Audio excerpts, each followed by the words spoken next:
I can tell that we're in this pandemic because the paper towels have gotten very thin from the cleaning crew. Like when I go to wash my hands, I was like, my hand goes through the paper towel. Our country is in serious trouble. Oh my God. That scared Hey, the get out of here. He took all of our furniture. He's very echoey. Yeah, he is. I'm sorry. And here's another little ditty.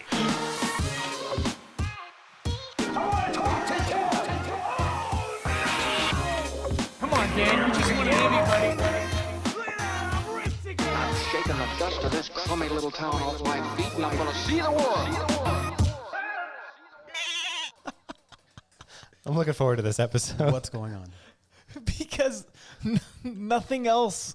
What else is going to happen? We could just laugh. That's all we have. That's literally all we have. That's all we have left. Yeah. After these last couple of weeks. Well, since last we talked, 7 days ago, Bum, bum, bum. the world was intact. Let's dive in. Hey guys, welcome to the LAMFAM podcast. With me, as always, is Dan the Man Senator, Raphael Sexy IL Zazueta, and Jesse ain't no messing around Lobel. We are the LAMFAM team, a podcast from Liquid Arts Media here in Phoenix, Arizona. We would usually say we travel all over the world, but we've been sent home by the U.S. government. Yep. And this is where we reside indefinitely. Guys, what's going on with you? I'm kind of just like, what? I don't know. We were putting together a video earlier this week. I was off. I guess that's one thing I should bring up is that I wasn't here until yesterday. You were dead. I took 3 days off because I had a sinus infection and I didn't want to. Sinus infections. I didn't want to be a bummer.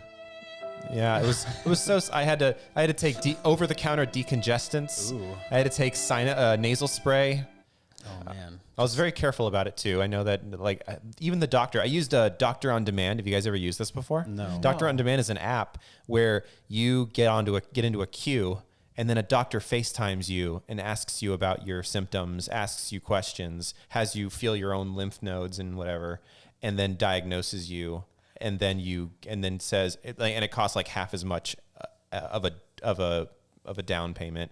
As a normal a co-payment? A co-payment, that's what I mean. It costs half as much of a co-payment as going to, a hospital full of other sick people. Is it through insurance or is it just like out of pocket? No, it's through insurance. Damn, you have some high-tech insurance. Nah. No, I think it's just insurance. Weird. The sentence would be, damn, you have insurance. My insurance wouldn't cover a flu shot at the urgent care that I was at like 3 weeks ago for my lung stuff, like my bronchial shit. So no, it's just regular. I mean, it's just a typical sort of insurance plan through my wife, who's a teacher. So when they have you check your own lymph nodes, dude, yeah, well, that was the one thing.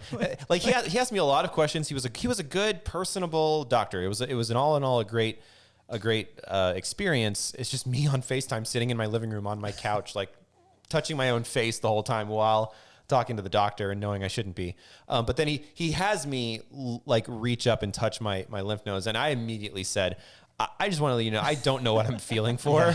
Like if I tell you that I feel two circular objects somewhere underneath my chin bone, then I'll tell you that. But I don't know what's abnormal or normal about this. Daniel, what does it feel like?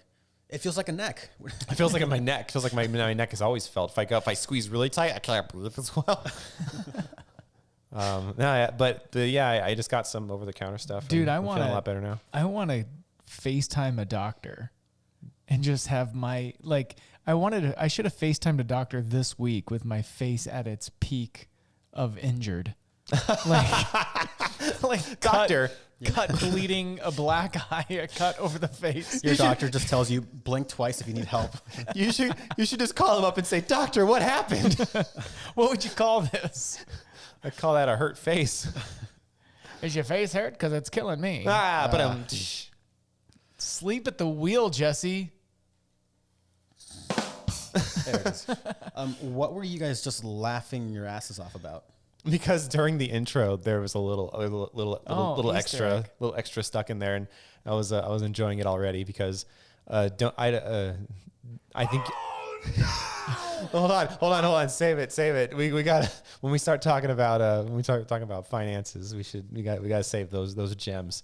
But I think you should leave memes are like my favorite new thing right now. Not new thing. I love the show, but I think you should leave memes are just point. They're just on point right now. On point. What else? Oh, I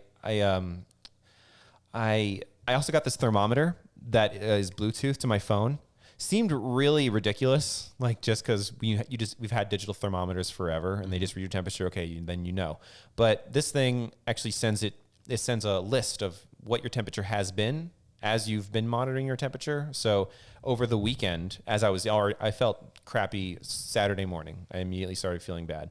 And I started taking my temperature, but now you can keep a chart basically. Every time you don't have to open your phone. Every time you use the thermometer, and then when you reopen the app, the thermometer itself has memory, and then it sends it all to the app as soon as you open it up. Where did you get the thermometer? It was actually the only one left at the store. That's what I was going to say, because good luck finding a thermometer. No, it was this weird Bluetooth thermometer, but it takes your temperature in like 4 seconds, and it's crazy. Yeah, and I monitored over the whole weekend. You're over here FaceTiming doctors, and you're using Bluetooth thermometers.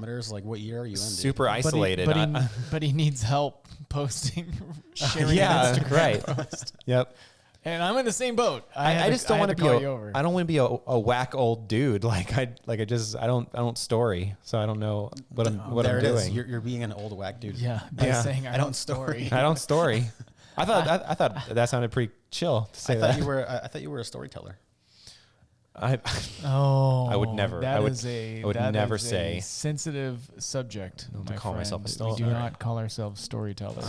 I'm a storyteller. A little bit of insight on that, I would say.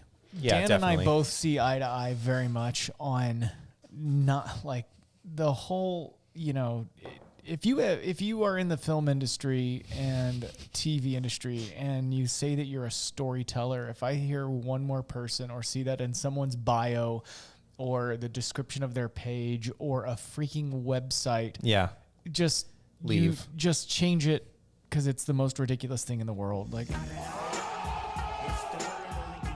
I will not hire real. Recognize real is what we're saying. I will not hire camera operators if I go on their site and look and it says something about storytelling. I'm like, nope, I'm out. Yeah, no. I mean, it's just so cliched. It's just there's a write up on our website, and like it's something to the effect of like, just because you can sit on the bedside of your child's your child's bedside and tell them a story of, well, once upon a time there was a castle and a princess needed a new dress, and like, well, okay, so you're technically being a storyteller. Good for you. Man. Yeah, but it means nothing. I think for me it goes back to like where I could funnel that down to a single point are the people that buy expensive cameras, therefore they're a filmmaker. You're right. Yeah. And I think that's ridiculous. Like all of a sudden it's like, oh yeah, I did this. And I think we talked about this before of like, I don't like calling myself a filmmaker, even though we've made films, because I respect people that do, but it took me reading Kevin Smith's book, his most recent one. I gotta look at the title. Where he almost like gave me permission to call myself a filmmaker, because I do very much believe like if you're out there doing it, I don't care what camera you're using, whether that's an 8K Red or an iPhone, which we clearly executed just today. Then you made a film, and that's a short film, and you're a filmmaker.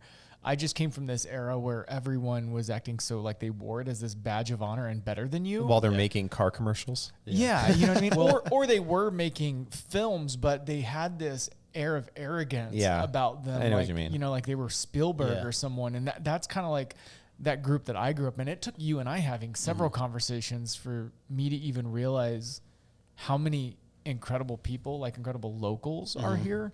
Because like the community I grew up in, I was like, dude, I hate everyone. Yeah, and I mean, I which feel I like, still do, but I feel like it doesn't help going on Instagram, and like it seems like those titles and phrases are just kind of getting watered down almost. Like, oh yeah, for sure. They don't mean what they used to. Like I'm seeing people that have filmed that got lucky and got on to be a camera operator somewhere, and they took a few pictures and they slapped him on Instagram, and then on their bio it says cinematographer, and I'm just like to me a cinematographer is like that word just carries so much, or used to.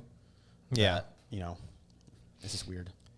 It used to be that if you could in fact buy a camera, then okay, all right. Well, because you went out and didn't buy a camcorder. You went out and bought a Panasonic. Wow. Well, because I think that was the time where I don't know what happened in the last like 5 or 10 years where everyone's parents started buying them Red cameras or financing their sons and daughters' movie careers that made them. I'm a little bit victim of that, at least from the Canon 7D standpoint. But it was a time where if you were out buying for me way back when, this is going to date me for sure, was the HVX 200, the P2, the Panasonic P2 cameras were insanely expensive. They were like $9 or $10,000.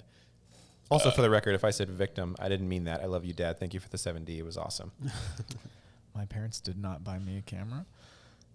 But it was that era where if you could go out and you owned that camera, then you were generating enough work to demand that. That's what I mean. Yeah, right. Because with that camera, like a lot of them now, you had to buy a matte box and a shoulder rig and tripod. Like you better have been serious about this. A case. So I think the HVX 200, when I bought it, it was like a $13,000 investment. Jesus. And that's insane. Right. It's still that's still expensive. If you can find that right caliber of camera, right, it's still an investment. But to that point is, I kind of wear it as a badge of honor, to the sense of like, no, I had to be disciplined in the jobs and setting money aside and like actively but patiently waiting till you get enough to go buy it. Right. And then continue to work to support it. But yeah. Whatever. It's interesting. It seems like you can tell nowadays the people that own a camera and the people that have financed a camera by their rates. Yeah. Yeah, no kidding. Right. How much? What's your day rate? $2,200 a day. Daddy needs to pay this camera off. Yeah, the guys that are willing to work on the rate, because obviously we always try to pay as much sticker as possible, like the going industry rate. And occasionally, if we really want it, we'll reach out and ask if they're willing to work at this rate. Mm-hmm. And you're totally right, because the guys that own their package are like, yeah, no worries, I'll come out and do it without blinking an eye. Yeah. And the other ones are like offended that you asked. Yeah. And you're like, well, you can just say no, thank you. Uh-huh. Yeah, you don't have to. And we're not giving offensive rates. I'm talking like taking $100 off so we can squeeze this into our budget. It's not like we're acting like, the producers in LA who are funding films and asking you to come out for $200 a day, which is I've been asked to bring the FS7 and film primes on a low budget. And I'm like, that's cool. We own the cameras. So I'm thinking as a DP, I'm like, okay, if I can make $500 or $600 a day, I'm happy to bring owned gear. Like if it's already paid off and you own it, I'd rather go work with new people. Mm-hmm. And they're like, yeah, we're paying like $150 a day. Do you have a red? God. No, and neither do you. Are you implying that you can hire someone with a red at that rate? Is that what you're implying? Dude, I see postings all the time. Well, here's That's the thing. crazy. For stuff like that. Probably because like what you're saying, like kids in like fresh out of film school are given red cameras. So they're out there. Yeah. And there's so many people in LA and it's so saturated that someone is going to do it. Right. And those people just kind of screw it up for the other guys. You're right. I don't want to disclose what. I'm not going to disclose what we paid, but this was for. I work with an incredible line producer in LA, and line producer, for those that aren't completely knowledgeable of every aspect of the industry, a line producer is someone who takes your budget and works, line items. Takes a line item. They'll budget your show. So they'll read a script. They'll do a script breakdown, which means isolating every scene, every prop. Yeah. anything expendable that needs to happen through there. And they will go line by line and make your budget for your film. So when we were doing the film with Joan, I was executive producer and director of that, but we had a fixed budget. And it was a big budget. It was like 1.1 or 1.2 million. Yeah, we know. Rafa was looking at me a little bit like Numbers, whatever. But the majority of that went straight into Joan's pocket. Of course it did. Like I'm talking, I can say this, I love her, but what are they going to do? I think 500,000 or 600,000 of it went directly for Joan and Melissa. Yep.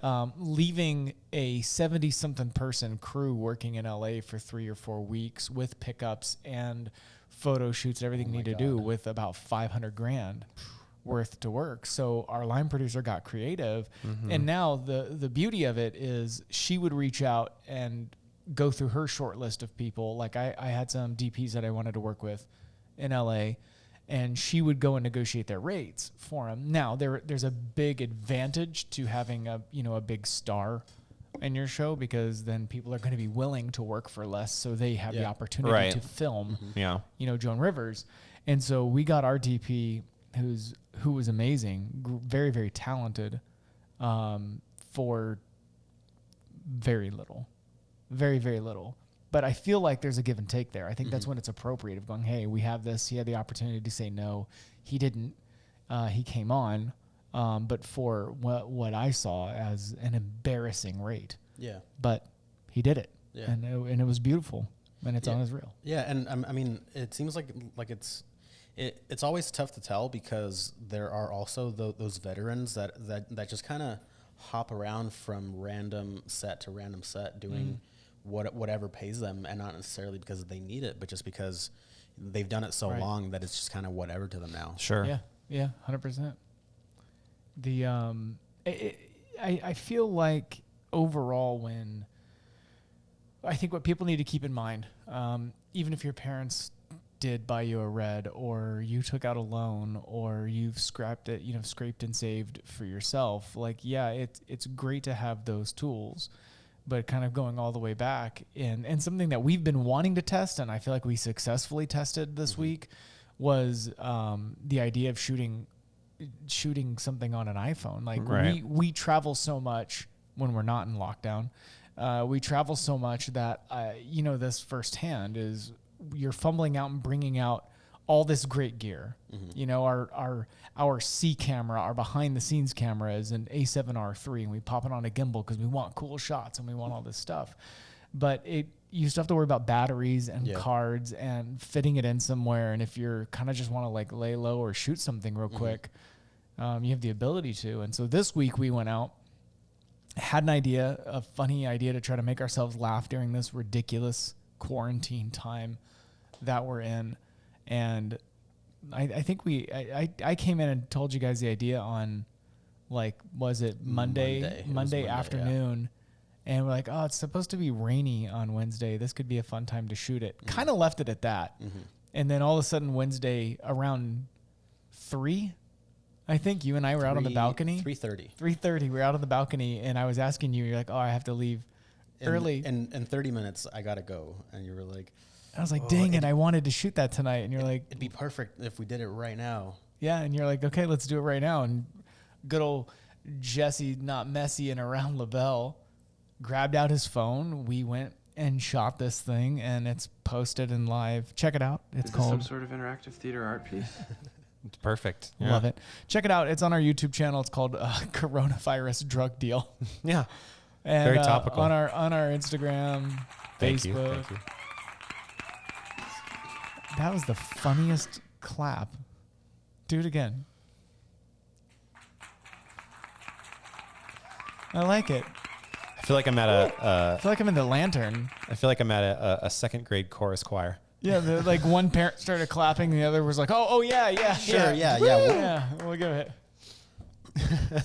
But do it. Go create. Go make something. Yeah, it's great if you have red, but it's clearly feasible to shoot cool stuff on an iPhone. I'm excited about that, man. Yeah, me too. Yeah, it's a lot more motivating when when you have an idea that could be good, and you don't want to take the time to build a whole set, build a whole camera, and you just want to whip out your phone and start shooting, like that can lead to so many different opportunities. Dude, there are so many cool tools for iPhone, like the Osmo 3, the little gimbal. Yeah. The mobile, I should say, like the Mobile 3 or whatever it is. Dude, it's solid. It's like a little baby Ronin. It is so incredible. And then Polar Pro filters for it, and like you can get stabilized shots and tracking shots. This was all shot literally just handheld. What was that app that he had? Filmic Pro is a studly app. Go check it out, because the native lens of the iPhone 11, and I think most in all of the iPhones right now currently, are at an f2.8. So that's why one of them is so great in low light, and I think the 12 is going to be a 1.8, even lower light capabilities. 12. But what happens is when you shoot just through regular camera mode on the iPhone, it auto adjusts the shutter and the aperture to make for the best picture. Well, with Filmic Pro, you can lock in your aperture to force it to shoot at a 2.8, and you can force your shutter speed to stay at a 1/50th, so you get natural motion blur. But then obviously when you're shooting in daylight or any amount of light, there's going to be a lot of light that's let in, blowing out your image. But for very inexpensive, Polar Pro is the filters that we use on our drones and stuff like that. They have little polarizers and NDs to knock down neutral density, to knock down the light coming in, that just snaps right onto the front lens of your camera.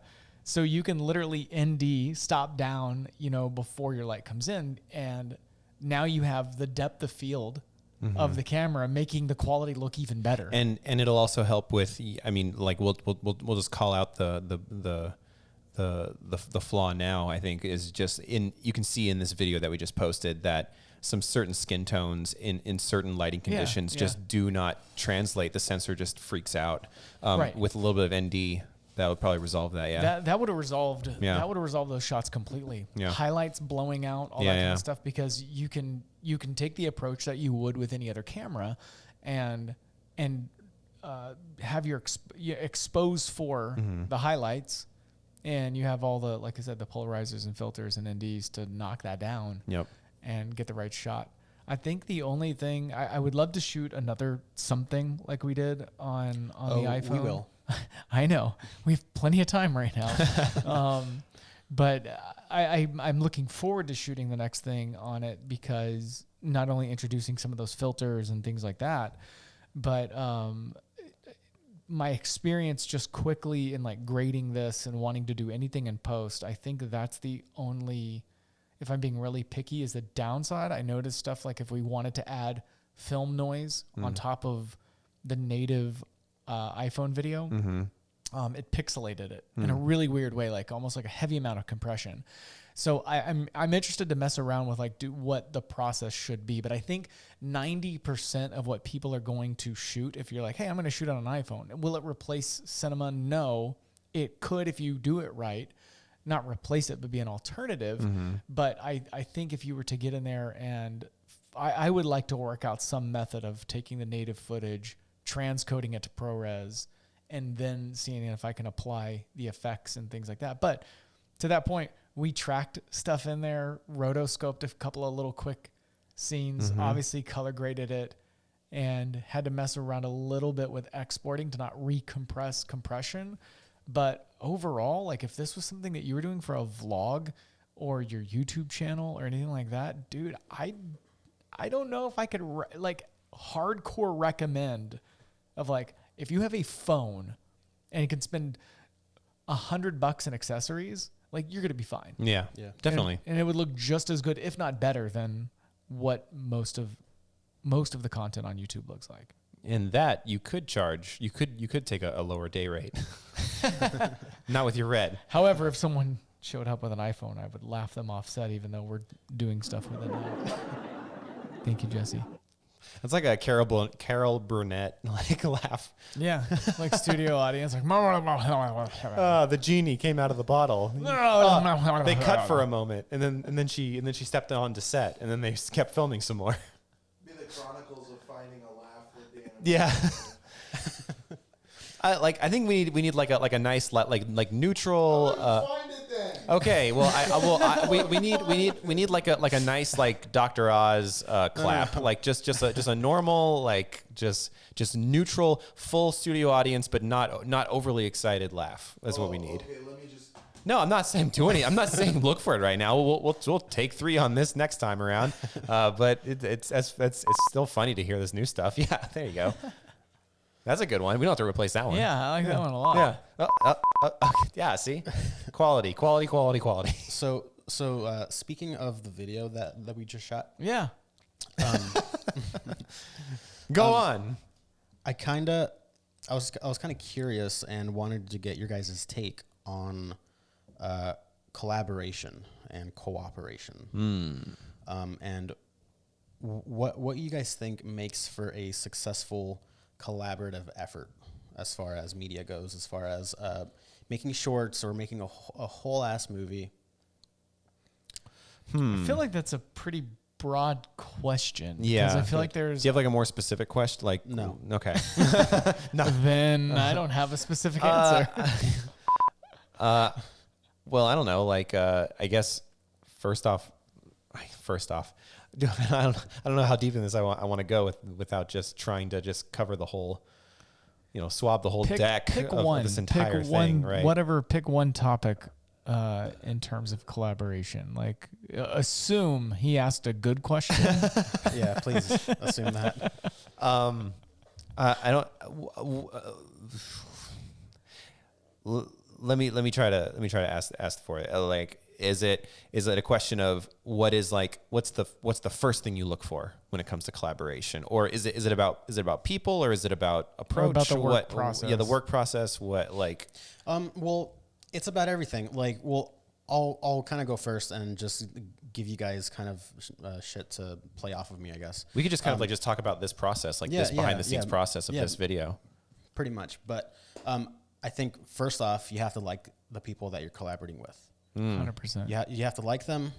You have to get along, and you need to be you need to be willing to sacrifice some of your ideas. Yeah. So yesterday, I was having a tiny bit of an internal struggle. Yeah. When you were editing the videos that I edited, right? Yes. And it was merely personal. It was just very like me hanging on to something that I shouldn't hang on to. I get that too. And, like as an editor, yeah. Yeah, and it was just like something that I kind of had to sacrifice for the sake of collaboration. And the more heads that are into something that think something is a good idea, I think the better. Mm-hmm.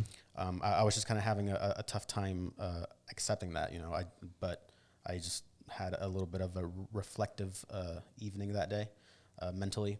But pretty much things like that, or when it comes to writing, when it comes to critiquing, you need to be able to kind of take critique not so personal and more objective. I think it is the right word. Yeah, what comes to mind is like when you have a first draft cut. Let's say like a narrative, right? Mm-hmm. And you don't really leave anything on the cutting room floor. I'm notorious for this, especially when it comes to unscripted stuff. Mm-hmm. Like I pretty much just put everything in there, everything that is even remotely interesting about the footage. Like I'll put it all out there, and I'll basically lay it all out and put a narrative together. But if the thing needs to be 22 minutes, the thing needs to be 22 minutes. And then you start to realize as stuff gets chopped away, as like Tim and I worked on a show a while ago, and he would give suggestions. Okay, we don't need this. We don't need this. That's narrative fat. That's conversation fat. Like, and this was all candid footage that we captured of this particular show that we were putting together, like a reality type show. And nonetheless, like there's no denying that when you really start to trim away stuff and condense, you don't want to condense so much to where like there's no context to what it is that you're showing people. But then oftentimes the edit gets undoubtedly better when you do that. 100%. Yeah. I think you reached an interesting point there that definitely falls in line with collaboration, but I think just in general, like with us, because we're always collaborating together. Yeah. First off, yeah, you're not going to have as much success collaborating with people that you don't like.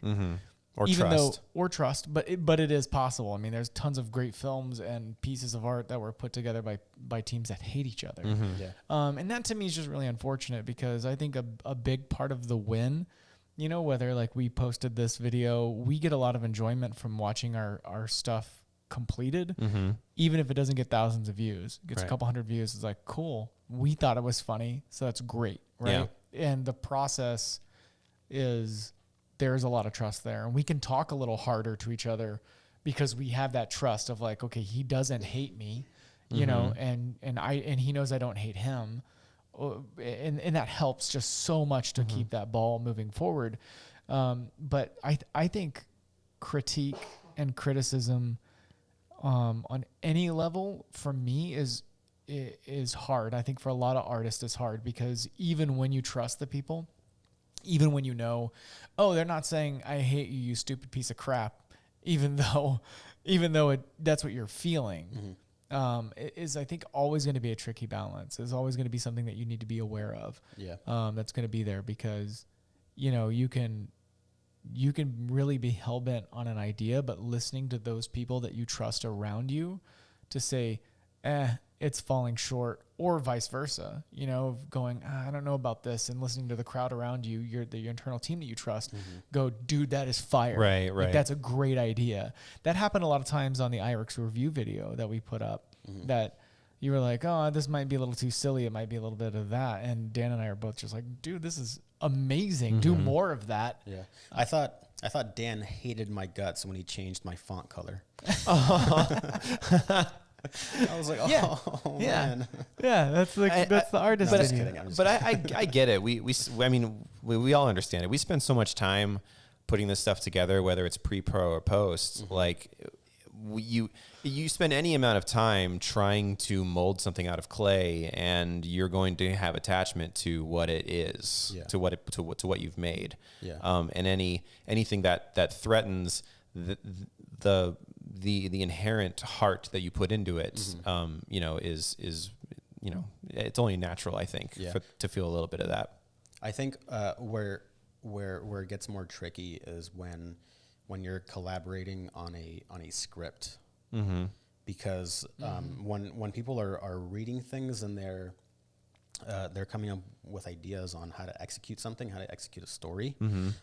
It seems like people have so many different types of ways of doing it, and people say this is the right way. People say this is the more fun way, and I'm looking back to some scripts that we've read, some good ones and some bad ones, and it makes me think this terrible one had multiple writers on it. Right. Like, how come no one caught that snakes should not be on a plane? It could be just a matter of just the Frankenstein of it all. Like, it's just a monstrosity, because everyone is dedicated to having that ear and that eyebrow and that nose and that eye, on this monster, and everyone's gonna completely say, no, we need my 40%. Well, we need my 40%. We need my but. Do you think that we've had success in that realm, Rafa? Because I know that we've collaborated on one particular script. Like, you basically went through and you did like the first whole like fully realized draft of it, and then you handed it to me, and kind of like as a confessional, like like even in doing it and ever since then, I've wondered, like, did I step too far in taking that script and basically like putting it through like a brand new a brand new thought process and tackling it and turning it, and I always hoped while working the script that I wasn't turning it into something that it wasn't meant to be. I hope that it was like something like where that you liked, that I liked, but I often worry about stepping too far when it comes to script collaboration. Yes, and I hate you. We're even. Got it. You guys gonna make out? What is happening? No, I think the headspace that I was in was very much let me get something out for us to work on. Yeah. And you know, when people come out with something, they're in a different headspace, and their motive for it is usually different. Somebody, I could have easily been like, this is amazing. I think it's amazing. I hope very little change happens to it. Yeah, Dan, look at this, but don't change anything. Make sure I spelled things right. Yeah, Right. just fix the grammar and the punctuation. Right. But depending on what the script is and what job it's for, knowing if it's going to go through some revision or go through some critiquing, I think that's really good to know if you're the one drafting up a script. But that's kind of my approach to it, was just like, okay, I think from A to Z, this is kind of the story. Yeah. It's rough. I think it's funny, but I'm ready for it to grow into something funnier. Cool. So Cool. Dope. Yeah, but I think my only comment in this is, what are you guys talking about? that's that no brand names here. Nope, But yeah. The commercial for the water filter thing. Oh, Yes. yeah. Okay, Timmy's with you now. Yeah. Okay, I was like, Timmy has joined the chat. bloop. Yep. I hear. Oh yeah. Yeah, Okay. that thing that's shelved. God, I really love that script too. There's a couple of scripts that I was like, dude, this is gonna be amazing. And then there was the other one with the a couple of them with that the other company out of California that we were supposed to go out. And anyway, there's a couple, and then the other. Yeah. What can you name can you be non-specific, a product of some sort? What Is it the horror one? No, there was Okay. one. There was one related to garments for women. nope. Yeah, there was a clothing manufacturer for women.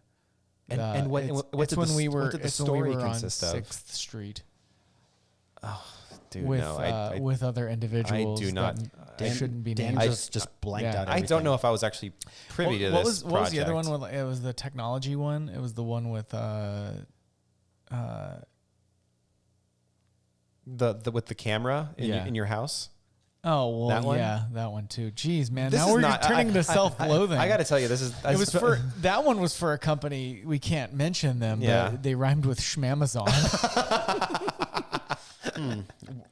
We'll never know. You'll never know. yeah. Dude, that was such a dope commercial. It was. Killed. Yeah. Just Oh, killed. are you? What about the? What about the? This is fun. What about the ice cream one we did? The ice cream one where it was just all. It's a Wonderful Life. Oh. Because It's a Wonderful Life is public domain, and we use it for our theme song for this Yeah, podcast. that was I awesome. love taking It's a Wonderful Life. Wow, and this screwing week up just went from depressing to more depressing when you talk about all the jobs all that the were. things all the amazing fun things we almost got to do.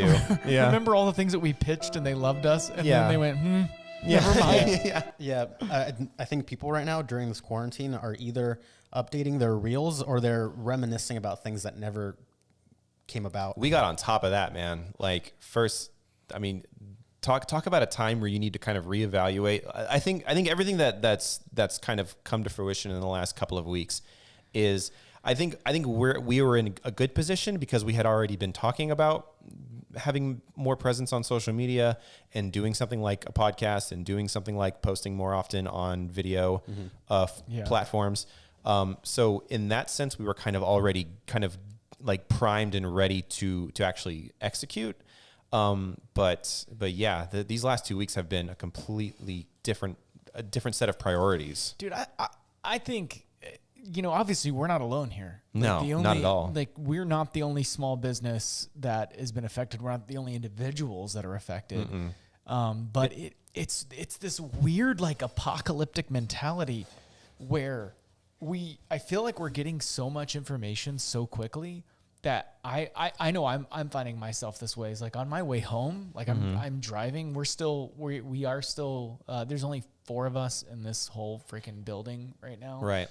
And we are, I mean, if one of us is going to get sick, we're all going to get sick. So we'll just quarantine ourselves here. And also I was talking with our landlords too, and they were like, yeah, it's they have a cleaning crew coming every other day to wipe down surfaces like crazy. So if there's any, obviously I also want to point out too, we're in a bit of a privileged position in that we are in an essential business. Yeah, we fall into that category because of the clients that we have. But so we're not going to stop coming to the office. Right. Unless one of us shows signs of symptoms, then won't be allowed for 2 weeks. Get out, Rafa. I will say that I've noticed. I can tell that we're in this pandemic because the paper towels have gotten very thin from the cleaning crew. Like, oh man, when I go to wash my hands, I was like, my hand goes through the paper towel. I noticed that. And I'm like, Our country is in serious trouble. Oh my God. That scared Hey, the get out of here. You're not welcome here, Tic Tac. He keeps walking in, this Trump guy. Congratulations. He took all of our furniture. He's very echoey. Yeah. I'm sorry.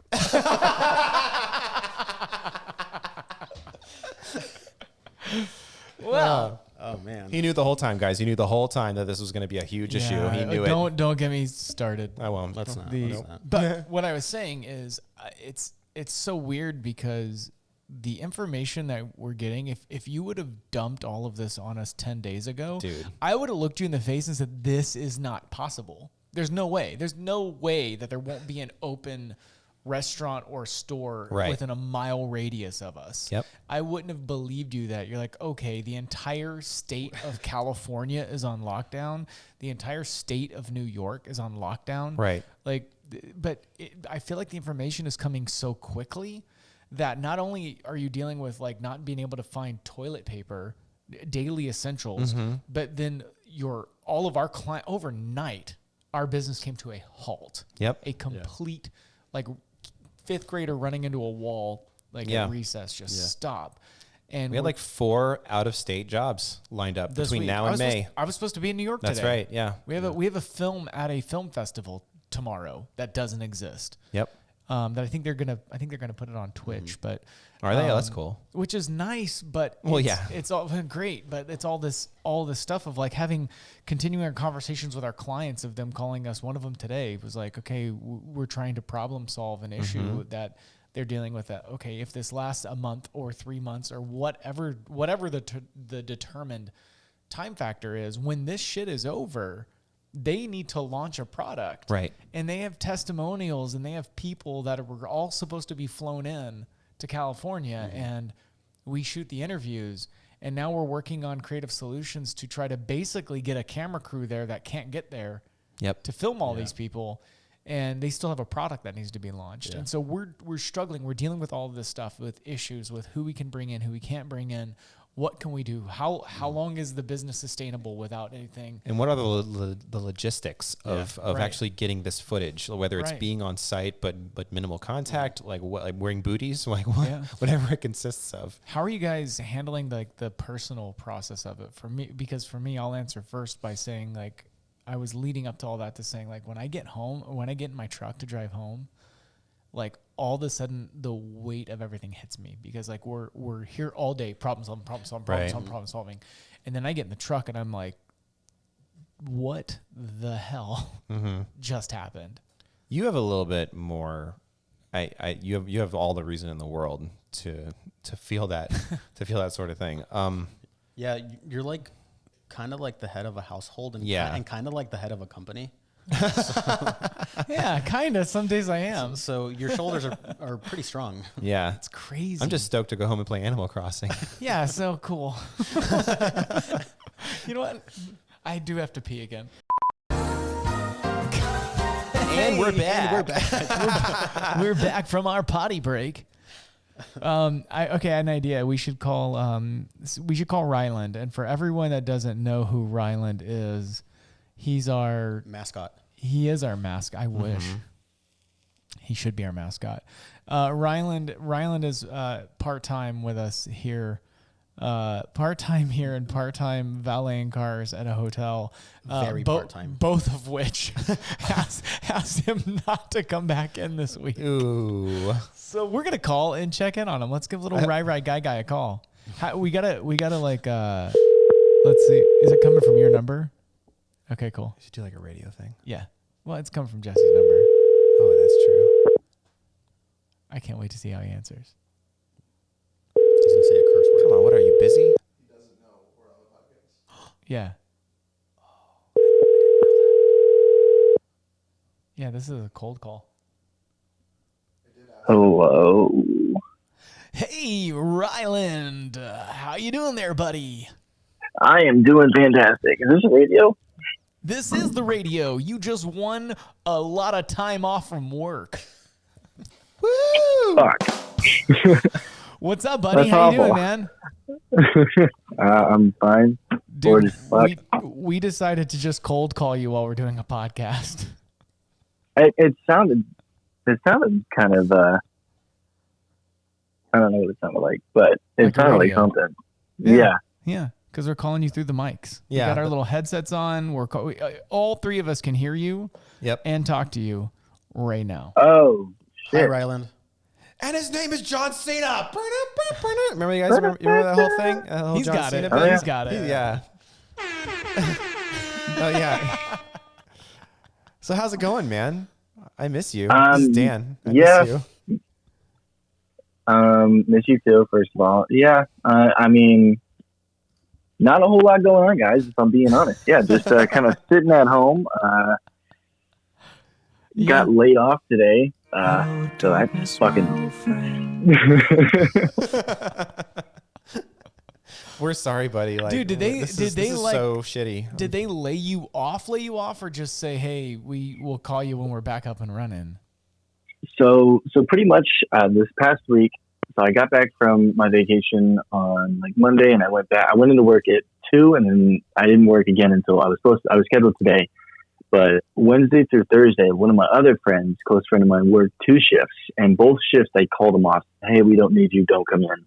And so this morning I wake up to a missed phone call from my manager, and I'm thinking, oh, like he's probably just like saying, hey, I don't need you today. Like, don't worry about it. I'm like, all right, cool, whatever. Left a voicemail, told me to call him back. So I call him back, and he's like, hey, bud. And right away I was like, I was like, what's going on here?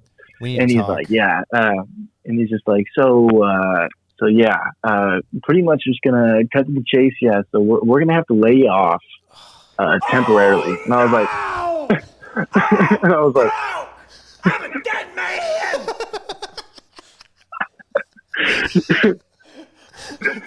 and I was like, well, what? And he's like, yeah. So I can count on my 2 hands how many people are staying at the hotel at the moment. So yeah, we're laying off literally all of our valets. So it's not just me. I think the only people they have on now, I would assume, are supervisors. We have about 3. Yeah. And so Just he was like, supervising yeah, the empty temporary. lot. Yep. And so he was just like, yeah, so sorry. And I was like, okay, like, wow, yeah, this is kind of news. And he's like, yeah. And I was like, so he said temporary, like, how long are you talking? He goes, yeah, we don't know. Gosh, man. And he's like, yes, we're going to like inactivate your like employment status. You can apply for unemployment and all that stuff. And I was just like, wow, this, okay. The post-employment, don't call us, we'll call you. Yep. Yeah. It sucks because I get it from their perspective is like it's actually better for you for them to terminate you for unemployment because there's so many people that are, if you're just told not to come in, Right. you can't apply for unemployment. Right. You can't apply for any state benefits or anything like that. You haven't been laid off. You haven't been let go of the But position. dude, I'm so sorry, buddy. I know we all bust each other's balls around here, and I love that. And I'm happy that we can laugh and stuff together. But dude, that sucks, man. Thank you. Yeah. I mean, it is what it is. You can always look at the downside of things and focus on that. But, bright side, I got more time to myself. I mean, who could... Who wouldn't want to be by themselves? Who wouldn't want to be by themselves? Hey man, and Quarantine in their own house. you got some final some checks left over, right? You can go cash those out. Yeah, dude. You can go to the casino. No. Casino's no, closed. no, it's all gone. Oh, that's right. And it's gone. Yeah, dude. I mean, you could broke. always, start stripping. I was gonna say, Yeah. dude, you should look into the escort service. You Yeah, would dude. freaking You- murder. Yeah. it. I mean, you're all these probably gonna get cougars. sick. All these cougars in Scottsdale. Yeah. Dude. Oh, dude. That's all Cougars, You. That's I'd all sign you. up for that. So is Jesse on right now? Jesse- I haven't Jesse heard doesn't have a Jesse's voice microphone. once. Whoa, it's my first time on the microphone. There we go. Well, get him off. Get him off. We have 3 mics. He Bye. can hear. He's producing over there in the background. He's pushing Bye. the Oh, okay. buttons. Bye. He's pushing the buttons and he keeps saying bye, but he's not actually going. Bye. Hi. He It sounds like the. he also misses you. Don't worry. It's true. Oh, that's awkward because I don't miss him. Oh. It's like he's not even. It's like he's here, guys. If we just sit here at our desks and hide behind our monitors and don't look out across the office, it's like he's here. It's like he's with us. It's yeah. Hey Jesse, can you walk right into my office real quick? I need to show you something. Oh. So yeah, the new short, love it. That had me Yeah. dying. I actually I literally was watching it. And I was like, "What is this about?" Like, I thought you guys are like actually buying drugs or something. I did too, dude. I was at home for the first 3 days of the week, and I walk in on Wednesday evening, like just around quitting time to pick up some more stuff from my desk, and they say, "Oh yeah, sorry we missed your call because I didn't want to come up here without like knowing that it was okay for me to come up and say hi to everybody, you know, because I got symptoms, whatever." But Tim was like, "Yeah, sorry, my phone was on airplane mode because we were filming something." I was like, "What were you filming?" And then he shows me the raw footage, like kind of like in sequence, like one after the other, and I was my first critique was, "Dude, you do not look like a crackhead, dude. You're not dressed like a crackhead. You look like Adam Levine, like with an itch." and then as soon as the toilet paper popped out, I was like, "Oh my god, that's amazing!" It was really great. I know because at first I was watching, I was like, "That's like I would have like if I'm going for like a tweaker like You're right. on drugs body language, I maybe would have been more sharp and quick with my movements." I was like, his is basically like in the hips, a lot of hip movement. And I was like, what's going on here? Motivated. Yeah, dude. I was thinking about my character the whole time. And then, dude, Rafa plays the perfect. Sorry, Rafa plays like the perfect drug dealer. I told him the same thing. We've all been saying this the whole time. I'm like freaking typecasted him. Well, Dude. it was nice and gloomy out, and I was like, perfect, a jacket, a beanie, let's do this. A beanie, yep. Yeah. It looked. and then Tim was like, hey, I want to shoot that.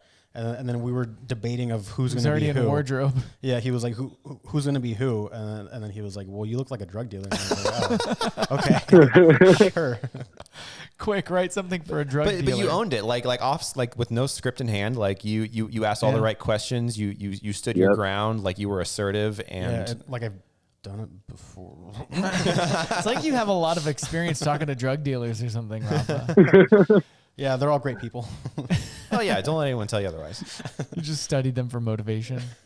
Oh, okay. Need money. Go So away. who came with? Was that just something that was like on the spot? Like, oh, here's an idea. Let's go film it right now. Or did you guys write it for a day and then? Pretty much. I think I came up with it on Monday afternoon. We were talking like, I came in. I'm like, it would be funny if this happened and this happened and this happened. And I got a nice chuckle from Jesse and Rafa, and then you know how we do. We kick around the seasoning and add a couple more little jokes in there. Bada bing, bada boom. Mm-hmm. And then we shot that in like 25 minutes. Mm-hmm. Oh, for real? On Jesse's phone, on the iPhone 11. This was on Jesse's phone. Yeah, that whole thing was shot on an iPhone. The color grade. I like the color grade. What'd you do for Thanks. that? I just was trying to pull some of that blue nasty. I was trying to channel HBO like series type, like like the NCIS, The Wire. Yeah, The Wire, kind of that kind of like dark, blues in the. You know what it looks highlights like? and It looks stuff. like a Bates Motel, which actually like deals Yeah. a lot with like drug and like illegal activity and yeah. stuff. I was trying to channel that type vibe. And I can tell you as the editor that everything was practically one take, maybe 1.5 Was takes it? if they kind of stopped halfway through the scene. Yeah. I learned a lot about really flexing imperceptible depth when it came to Rafa walking away from the telephone pole and back to the telephone pole. Like I really milked all that continuity for all it was worth. Yeah. Yeah, because it was like whatever you saw as an angle change, that's the amount of takes we did. So Yeah.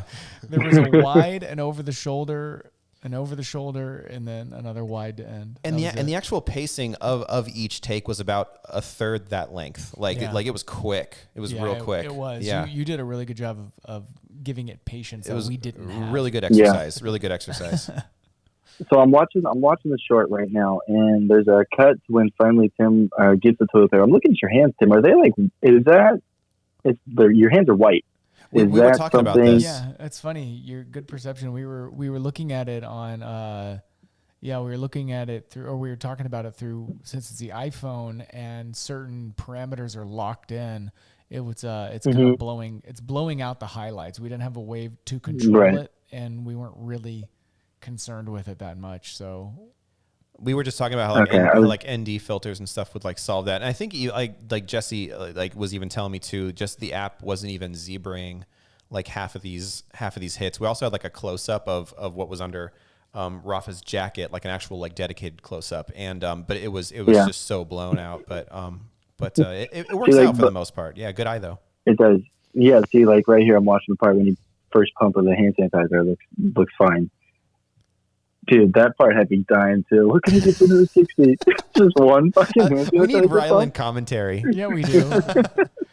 Could you audibly observe the stomach grumbles and stuff like that after we established the toilet paper? Could you get that? I'm so like, did you guys actually waste a whole roll of toilet? Like when that dropped in the puddle, first of all, like of all the things like when I didn't expect, like this short is amazing.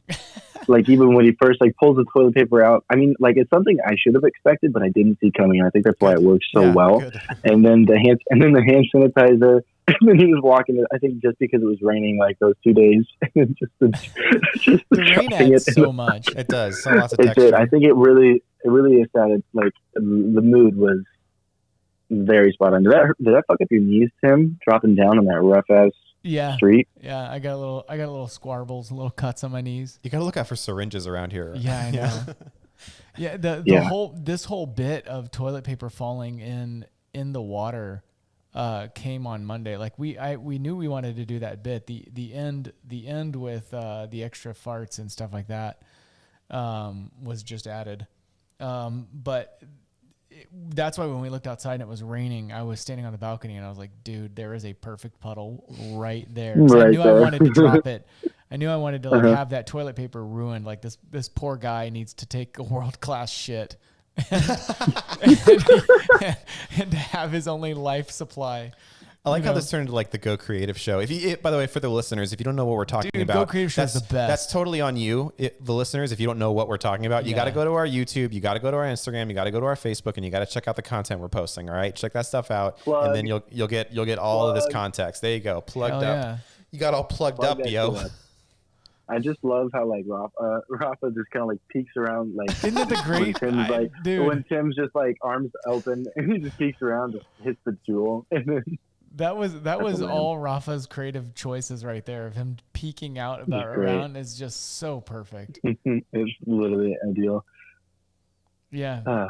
The sound effects were my favorite part of this whole thing. Yeah. Those are good. Auditioning the sound effects in here and choosing just the right farts. That one's not wet enough. Dude, that one needs to be deeper. There was a good hour yesterday just dedicated to just listening to fart noises. Oh, we spent way more time selecting fart noises than it did for us to shoot this short 2 times over. And you guys should have given me a call. I can do a mean armpit fart. I'm not even joking. Really? Like the amount of the variations I can give you with my armpit is quite impressive. All right, the next time we have a character shitting his brains out, we're coming straight to you, buddy. I'll just use that for a metaphor for my life right now. Oh, there you go. You can just do that. So, the whole economy is shitting its brains out right now. I wonder if anyone is gonna actually like, because like you straight up wasted like a full roll of toilet paper. Oh yeah. So offended. Yeah. I can't even buy that, man. I gotta plan my shits around my shower times now. Like, what's going on? You're out here. Yeah. Dude, we're just we sacrificed. We sacrificed for the content. I mean, we're gonna get hit with, oh, that's not funny. There's people that are sick, I'm sure. blah, yeah. blah, blah. You wasted a whole roll of toilet paper. We're making fun of of the people that are freaking out. Yeah. And just buying, Freaking out, just yeah. buying way too many like rolls of toilet Yeah, paper. we're not the problem. Like I'm just gonna preemptively just take care of all the comments right now. We're not the problem. The problem is that somebody decided that it was a really good idea to just go to Costco and fill up their grocery cart, 8 stacks high full of toilet paper, and then one person saw this person do that, realized that there wasn't any toilet paper left for them, freaked out, bought some toilet paper. This whole thing is this domino effect of just seeing one person buy toilet paper. Like it's Exactly. crazy. It's a domino I effect. felt bad. I was at Walmart last Of the night, media. and there was like this mom in front of me by herself, and this girl, like, I get it, like, if you're an idiot, you're gonna follow the trends and just stock up on everything. And so this lady literally had like 15 boxes of like the mac and cheese, like Kraft mac and cheese. Yeah. Jeez, And so the cashier, she goes, I'm sorry, ma'am, there's actually a limit on these. And the lady looks at her like, are you kidding me? And she's like, yeah, man, like, people are taking way more than they need. I can do, like, you can take 3. And she did a big fit, like, are you kidding me? Like, I've gone to 10 different stores looking for mac and cheese. And I'm like, lady, just let it go. Like, and then I felt so bad. As she was like going through like her items, she got like the milk, and she had like 3 gallons of almond milk, and she was like, yeah, you can only take 1. And just the animosity that was boiling up within this poor how woman. dare you? I'm entitled to buy this. Right. And I kind of reasoned with her, like, almond milk. I mean, Right. come on. No one drinks but that. yeah. I drink that. I know. I'm like terrified to go to Walmart right now, and like, I would never go to Walmart like on a normal day. All I need is peanut butter, Dude, no. and I don't want to have to fight somebody just to buy myself some damn peanut butter. Do yourself a favor. Jen and I have been to Target at least 4 times in the last week, just like, realizing like what gaps are in our pantry and stuff like that, and our supplies, cleaning supplies, what have you. And we've gone to Target like 4 times in the last week. Obviously being mindful and whatnot, but do yourself a favor. Don't, try to go to Target, try to go to Trader Joe's, try to go some places it's a little bit more off the beaten path. Have you been to Trader Joe's? I have. Since this Jen happened? was at Trader Joe's yesterday. She picked up some flowers for our anniversary. Happy anniversary. Oh, thanks, buddy. She didn't seem to have any issue. She didn't have any stories to report. Yeah. So I don't know. Also go to Hispanic grocery stores and other foreign grocery stores, because apparently Americans are the ones that are freaking out the most. So if you go to these stores, they'll have everything else you're looking for. There you Dude, go. I went to Not a bad idea. I went to a butcher shop on, I think it was Monday or Tuesday morning. I was like, because there's like can't buy meat and things like that. So I was People like, don't know this, whatever. but we actually have to sacrifice a lamb every week to keep this business afloat. So I went to him, got our sacrificial lamb. Yeah. That's biblical too. I went to a butcher shop, and it was like, they opened at like 8. I was there at 8:05, and there was like a couple of people in line. They hadn't opened up yet. I'm talking like 3 people, all Hispanic. Props to you, Rafa. Mm-hmm. And we walk in there, and I'm like, cool, I'll take 3 pounds of ground beef. I'm like, okay, here you go. Like, walk out. I'm like, all right, cool. Nobody else knows we're here. I think we should all this weekend just take a trip down to Mexico and we fuck up can't. the Costco they got down there. We can't. They Because closed the it's like- borders. Did they? Yeah. They close them tonight. Shit. So what happens mind. if you're over there and Yeah, Well, you, see, I you were was just down over there. and I was just down at Rocky Point, and my mom called me freaking out. She goes, "Holy shit, there's no toilet paper," and I was like, "Okay," and she was like, bring "Can some you-" back? She goes, "Can you bring some back?" And I was like, "I could." Like, why? Like, and she sent me a picture of the grocery store, and I was like, "Are you kidding me?" And but then she's also like, she calls me back maybe like 15, 20 minutes later. She goes, "Oh my God, they're talking about closing the U.S.-Mexico border." And I kind of look at my friend. I was like, we gotta go. and he's like, "Don't worry about it. Like, of course they're gonna let Americans back across, but like, I can't, predict in a week if they're gonna be letting anyone in or out." So I'm not surprised if they are closing. As you're gonna say, it takes what, 3 hours to get to around that time. We can stock make it. up on everything. We can make it And get back across real quick. We'll stock up on carne asada, beer, and fireworks. Which I have a lot of fireworks. Oh, yeah, so. you do. You should use those as flares. Just in case. I know. It's just to signal the helicopter when it comes to get us. Yeah. All right, real quick. Even with you with us here, Ryland, what is everyone's guess on how long this will last. And I'm saying like to where it is like full blown, like, hey, you can come outside again.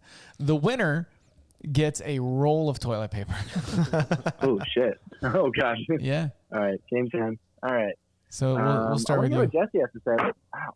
Yeah, Let's hear what Jesse has to say. answer too. So you're actually going to lead us off. How long is this nonsense? And what I classify as nonsense is let's go on a non-lockdown. You know, like from like really this week, California went on a legit lockdown, and New York, and obviously, I mean, we're very likely next. So, what is your guess until like the lockdown is over and we see things like movie theaters opening back up and regular stores and things like that? Who's up first? Anyone? Jesse. I'll tell you what I think. I think that this has gone on way too long as it is. I think November. Jesus. You think November? November. Holy fuck, dude. November. That is Like- 9 months. That's 8 months away. Like the 11th month of the year, November. Yes. They'll open up just in time for Black Friday, everybody. Oh my god. Hey. Can you imagine everything reopens on Black Friday? Yeah, that no one will be able to buy anything because no one will have a job. We're all just This gonna get year. government checks forever until almost time to buy Christmas gifts. Can you like? I can't imagine that. I can't imagine. Was that an honest guess? That was an honest estimate. Like stores closed at this current status and like streets and schools on lockdown till November. I'd say that that's my radical. You said schools closed, like 100% lockdown, like it is now. Yeah, like it is now. right now. I mean, Yeah, I heard something that like one of Ava's friends, or maybe like a different school district, like K through 8 or K through 12 or something like that, that they like school is done for like the rest of this semester. Like they don't start back up again that's until very August likely. or some shit. Yeah, very likely. that's just me- crazy. Yeah. It's really Me personally, crazy. I think. Nobody asked you. Okay. I asked him. Okay. All right. I'm kidding. Fuck you, Jesse. Honestly, I think like because my sister, obviously, she works for PCH and she's got some doctor friends and stuff like that. And like, I've been listening to what she has to say and like some of the research I've done, like the numbers for this. Is this non-NDA pandemic information, outbreak, by the whatever way? you- What's that? Is this non-NDA information, by the way? Like just, you know, if you need to be non-specific, be non-specific, but you know, we're obviously recording here. Yeah. No, I'm not. Cool. Thanks, Dan. I don't want anyone to trouble. Just like the numbers for this pandemic don't really seem to be adding up to like previous ones, like H1N1, so on and so forth. And so I think honestly, maybe a little. So they said 2 weeks is when they shut down. Like, oh, they're shutting down for 2. I would probably say maybe a little over, maybe like a month and a half. And then I think things will start to kind of lighten up again. Now, in regards to like the economy, like all the businesses shutting down right now, I think it would take a long time to recover. You're 100% right on Yeah, that. absolutely. And the only person, I was talking with one of my buddies about this today. I think Jeff Bezos is the only person who is making more money during this whole thing than anyone else in the world. But every single one of my friends are like, "You just got laid off. Like, I'm going to go apply at Amazon." And I'm like, "What?" I know. He just lost half his money in a divorce, but now he's like, Got it back. I'm going to be fine. Right back up there. Yeah. I'm gonna kind of go off of like some tells here. It's not. I wouldn't necessarily call them tells. I'm just kind of reading the clues here a little bit. And if I can look at this blue paw print on when we actually need to file our taxes, then I'll think that maybe this is gonna let up sometime in July. Yeah. And what I'm referencing is that if you're a freelancer, if you need to pay taxes because you get all of your money up front, you don't actually have to file your taxes until the 15th of July instead of 15th of April. 3 months. 3 months difference this year. So if you have money saved up for tax day, keep it. And don't file. Don't file. Well, at least don't file until you need to. But even then, there's still a 6 month extension. If you file an extension. Yeah, yes. if you file an extension, correct. But anyway, just based on that, and this is brand new information, but just based on that information, I'm thinking, okay, well, if the government thinks that taxpayers who do pay will need to do that by July, then that's one little clue, one little smoke signal out there. But I don't know. Other than that, I really don't have an educated guess. I'm on the same boat as Dan, and there really isn't any scientific like research based on this on my answer. But I feel like sometime around summer is a pretty safe bet. Like where most places are going to be back open and most things are going to start functioning again. And I'm very much hoping for it because they're thinking of closing the state borders, and I have an Airbnb waiting for me in June in California. So I gotta go. I gotta go to California in the summer. So I'm really crossing my fingers here. So I'm gonna go off of sort of kind of mixed between all that. I do not think we'll be on a total like business and like movie theater lockdown until July. I think that would annihilate our economy 100%. I think with having that tax deadline, the way my brain thinks is going, okay, people are going to need to be having income, reliable income, in order to file that and not default and then screw over the government as well, right? Sure. I'm thinking they're going to need at least a month to 2 months to be able to do anything with that, like to generate funds lost and then be able to pay or like what they're going off of, and then basing it off of the lockdown in China. The lockdown in China started on July 28th, 27th, 23rd, somewhere around there. That's when they started locking down where the virus happened. January. They started locking everyone down in January 23rd, say late January. And they just kind of reopened the doors, let's say March 20th. So that was like 2 full months. Sure. So I think they're going off of a looser model than that, like locking down New York and LA immediately. They said, we've got friends in the industry in LA. They're locked down until April 18th, maybe longer.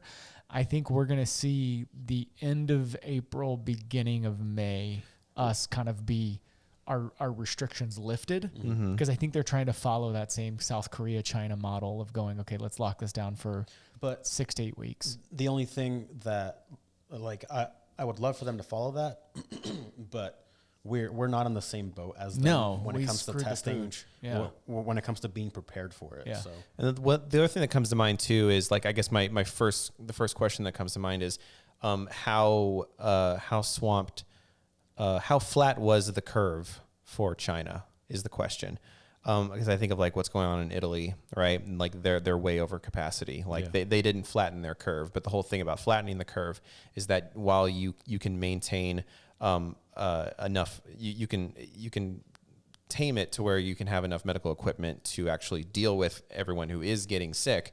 Nonetheless, the curve is longer. You have to squash the curve outward into the future in order to keep the curve under control. So obviously, if there wasn't a flattening of the curve, this would we would all get sick and either be okay or not be okay within a matter of eyeballing the chart like in a third the time, a fourth the time. Just based on those crude graphs, the graphics. But you know what I mean? Did you guys see the newest picture of the Florida beach? Is Ryland muted, or is he just listening? No, I'm here. You're so polite.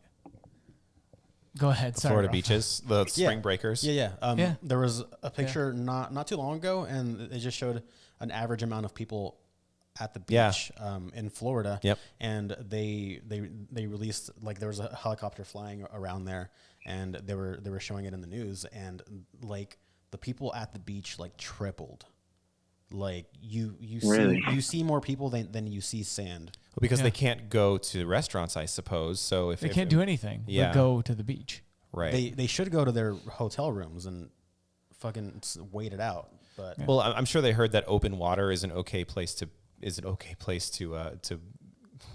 be, like, as far as like ocean, like just the big open ocean water, like, stuff as far as people's fluids and sweat and whatever else that could contaminate other people kind of gets lost dissipated to I a think that's certain if you're extent in the water. I think. Well, yeah, but what I mean by volume, and I think Yeah. I just at one point, I'm not saying that this is helpful information. I'm just saying at Yeah. one point, I think I heard from somebody like, oh, open water is obviously safer than like a public pool. Sure. So I think people take like that lesser of two evils sort of approach, and they're like, oh, the beach should be safe. Open water. We can go get drunk and fuck each other on the beach.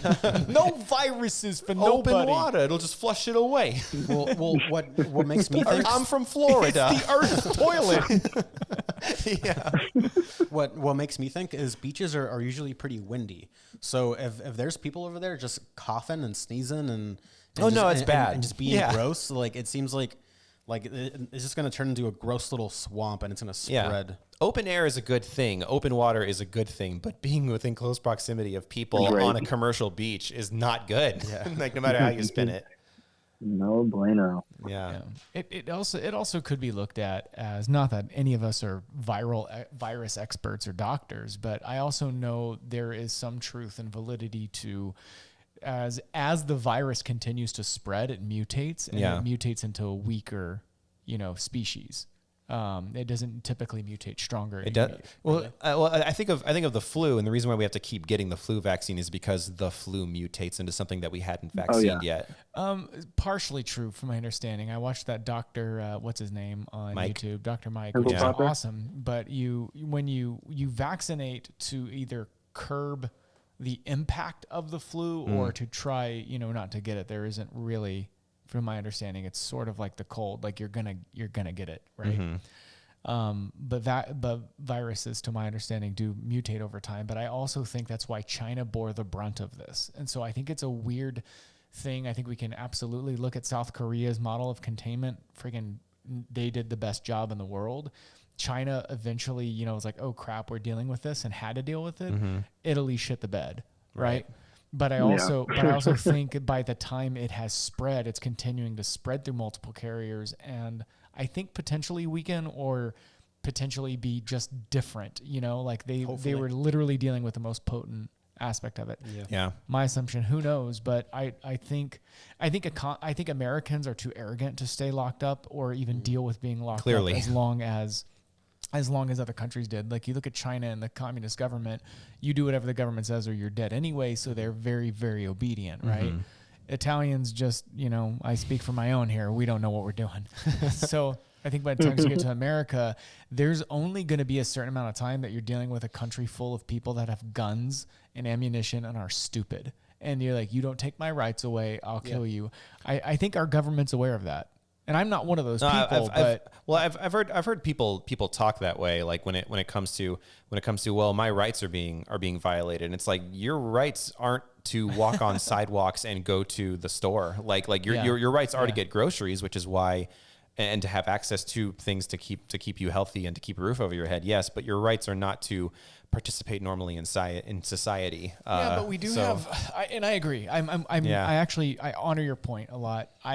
I'm finding myself very angry at night when I go home. I'm finding myself pissed off that I did not make bad decisions in my business. I didn't go out and buy fucking paintball guns and jet skis with our profits. You know what I mean?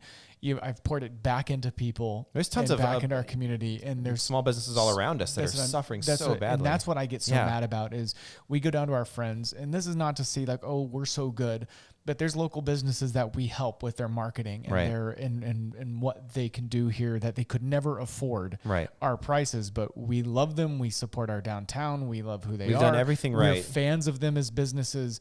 We help local businesses. We've done other philanthropic stuff. We try to make every business decision. We're discussing it all the time. We only had our network only grows. We were doing everything the right way. Totally. And so for me, I'm really struggling with this idea of like, I have nothing to blame. And that sounds, I'm not mean that arrogantly. I'm like, I know at the end of the day, I can look myself in the mirror and go, I didn't cheat. I didn't steal. I didn't rob from anyone. We've paid every check on time in full. And I can still have my business swiped out from under my legs to no fault of my own. That's infuriating. It's maddening to be at a point where, I mean, look, Ryland, we're calling you where we have to go, hey dude, sorry. What is the extent of that? What's the extent of that with the rest of us and myself included? So at the end of the day, I'm finding myself very, very mad. And it's the only emotion that I have left. You know what I mean? Because I can't go, oh, I should have done this better. I can do this better. It's where we're obviously the shareholders and just the partners that brought this thing that got this thing to where it is, obviously on your shoulders, it's who. I'm not going to get political, but I'm just saying that at the end of the day, even if you do own a small business, there are still people above you as far as authority is concerned, as far as like maintaining society and maintaining the economy to keep businesses like this up and running. And the buck stops somewhere. Some people don't like to admit that the buck stops on them. Couldn't agree more. So yeah, if there's someone to be angry with, it's not taking something seriously when it should have been taken seriously. Yeah, and now leadership. And now look where we are. So thanks a lot, leadership. Yeah. On that note, what a fun podcast, you guys. So uplifting. Well, I really enjoyed talking to Ryland and I did too, and dude. getting Thanks for just chilling with us on the phone. Yeah, this was so much fun. Yeah, man. I did get laid off, so I don't have much going on. Okay. Thank you, Jesse. For sure, dude. Well, we'll keep doing this with you, and I think there's some stuff we're obviously trying to figure out ourselves, of trying to gauge, trying to get a heading, trying to gauge a course with the winds changing every day. But right. Dude. Nice analogy. Yeah, I think we'll figure some shit out, but. I think that's where we're gonna hang on with us while we wrap this podcast out. I think that's where we're gonna end this one today. Kind of talk on all subjects, all that kind of good stuff. In the meantime, we are continuing to upload to our YouTube channel, Liquid Arts Media, on YouTube, Instagram at Liquid Arts Media, Facebook, Liquid Arts Media. Guess what our website's called? Liquid Arts Media. www.liquidartsmedia.com. And one more deal. What we'll do is we'll post a picture of Ryland, and if we can raise $1,000 for him, he'll take his shirt off and write your name on his abs. People are just gonna scroll through his Instagram, and be like, well, there it is. I will blow my nose in a tissue and we can sell it. I'll buy it right now. All right. No, don't do that. Don't do that. Ralph is like texting me, like, hey. Yeah, girl. All right, that's it for us. Check us out again. Episode 2 in the books. Peace. And here's another little ditty.